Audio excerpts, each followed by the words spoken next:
And segueing into health, talk about your device over here. I got my diffuser over here. TJ's got his nickname for it, but no, this is my diffuser with my essential oils into it. So got something pumping through this. So what does it do? So a diffuser, For those who don't know. Yeah. So for those who don't know, I like to think of a diffuser as a natural candle. So candles are great for the home. They create a good mood, a good atmosphere. They give you all the cozy vibes. Just they make you feel good, right? They're not really good for us though. So there's a lot of toxic fumes that come off of candles between their soot and their wax and, paraffins in them. And there's just a lot of chemicals in them. So, I make different blends or, there's obviously pre-made blends you can buy and I just pop them in my diffuser, put some water in there and turn it on. And it does the same exact thing, but these actually just come straight from plants. So do you mix with water? Or is it just straight solution? So you put the oils in, you pour the water in, and then you put the lid on and turn it on. So this one comes with a remote, which is nice. It's got sound on here. You can plug in your phone too if you want to jam out. So you just put your oils in, put the water in. It's really, really easy. I usually keep like a glass type something, next to it just for water, and then put a couple oil bottles right there. Yeah. So I always have it, and it takes 30 seconds, and it's really nice. You also don't have to worry about burning your house down with this, which is really nice. Yeah, like if you leave it on, it's not a big deal. If you don't blow out a candle, of course. So it's kind of like it's getting more attention, which I'm really excited about because I think for a long time people thought oils were weird, and I was one of those people.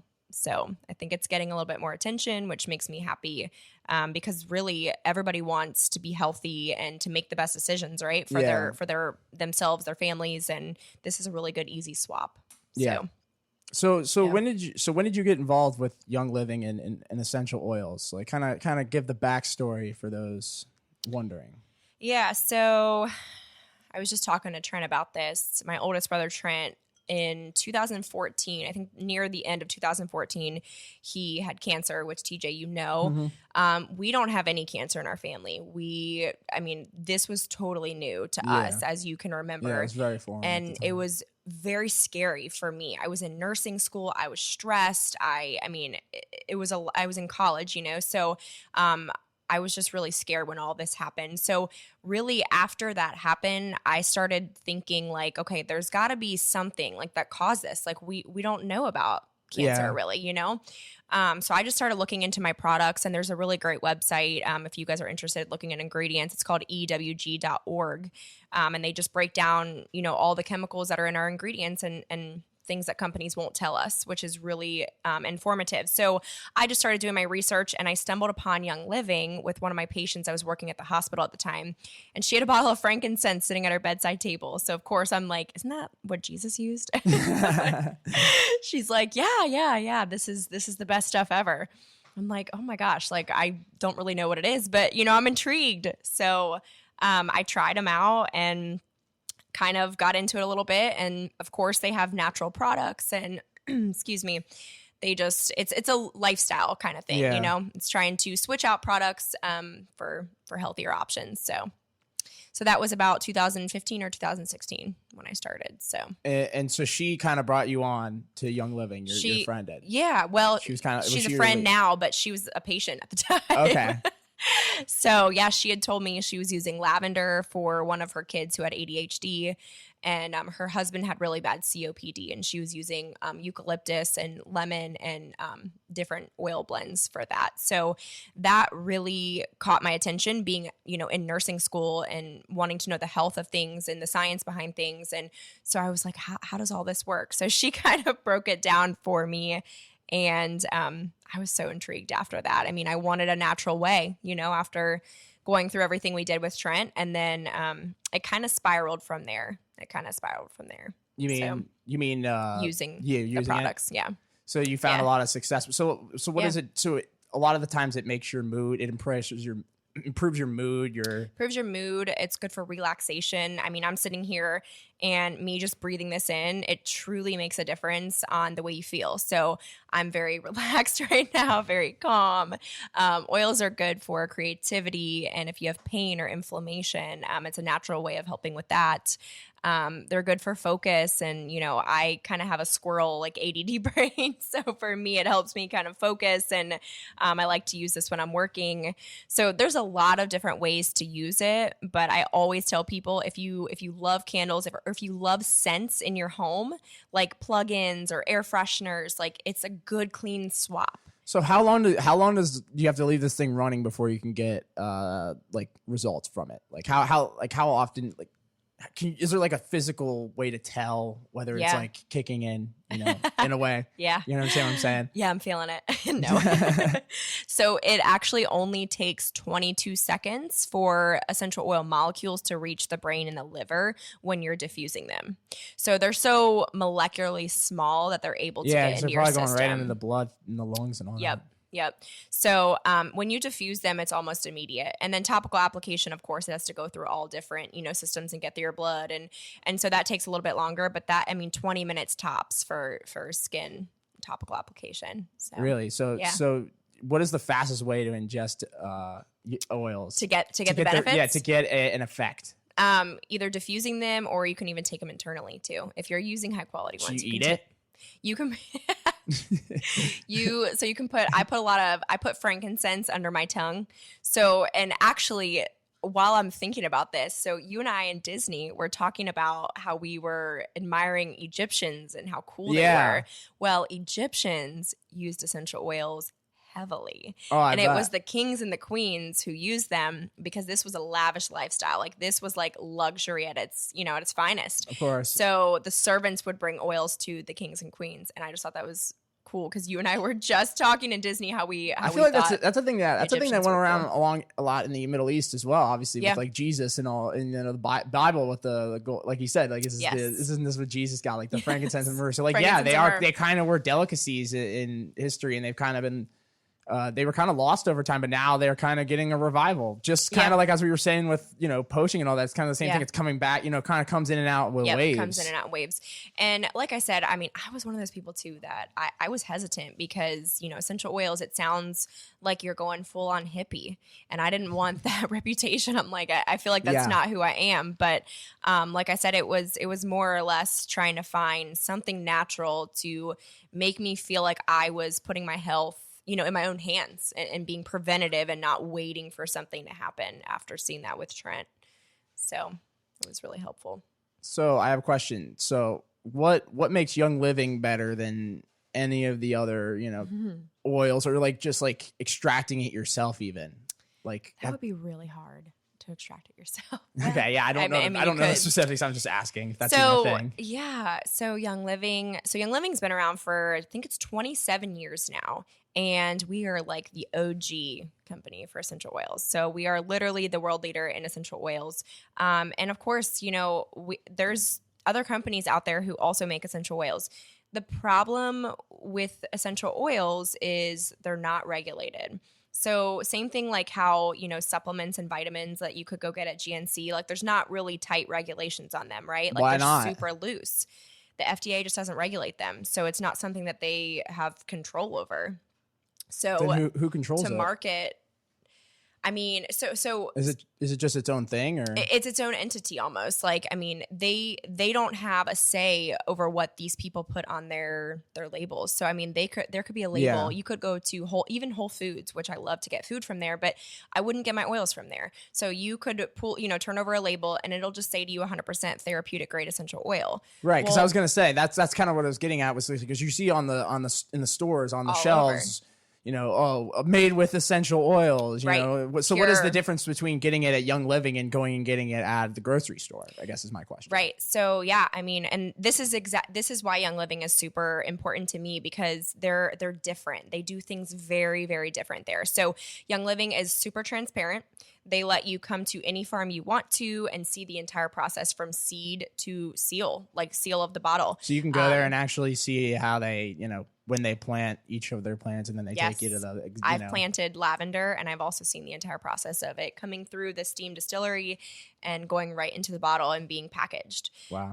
So like I was saying about the labels, for an oil to be on the market, all they have to have is 5% of the actual oil of the plant in a bottle of essential oil for them to label it as 100%.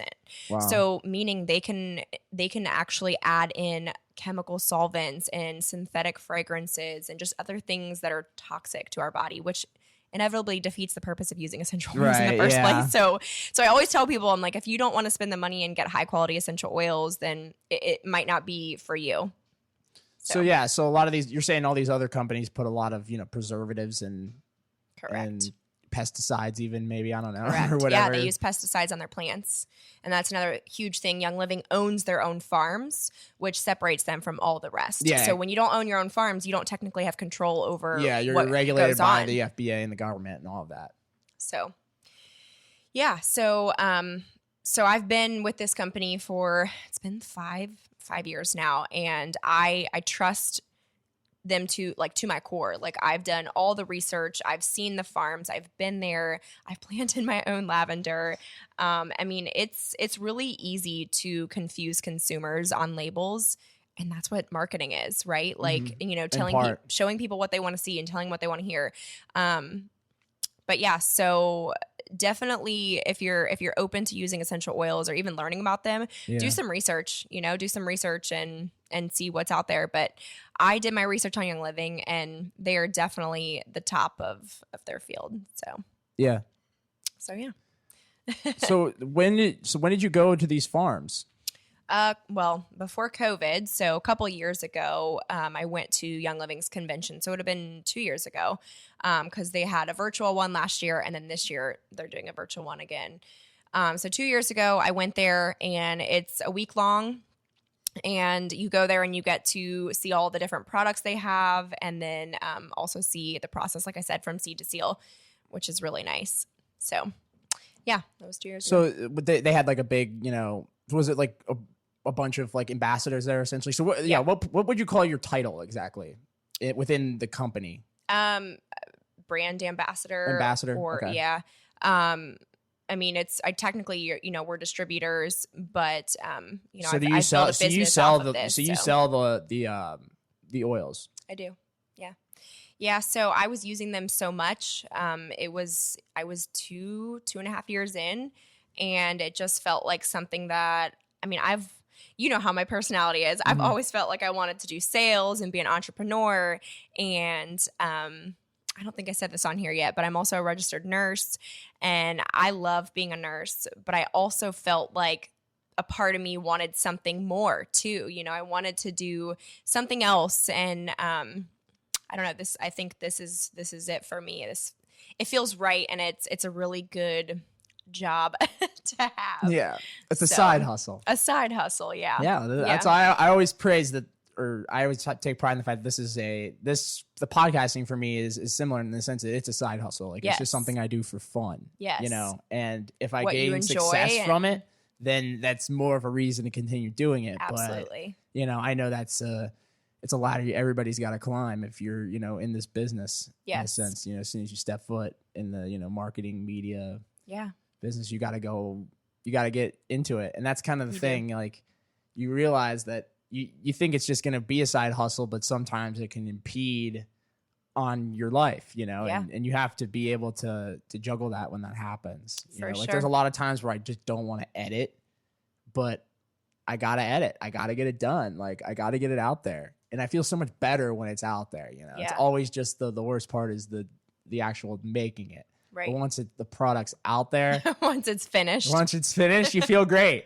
Like, you do. Same thing like what I was saying before off air. We were talking, and you were a little anxious about doing this because you had never done anything like this. And I'm like, watch, when you get out, you'll want to do it again immediately. And that's how I was the first time I did my first 10-minute awkward opening episode. That's actually my most listened to episode, which is crazy. Wow. But yeah, it was my worst episode. I mean, I literally got on there in the studio in Columbus and just was kind of muttering through the microphone, like stumbling my way through it. I had no idea what I was going to say, but I was just like... But that's how you learn. I was like, I got to get my feet in the water. And like... For sure.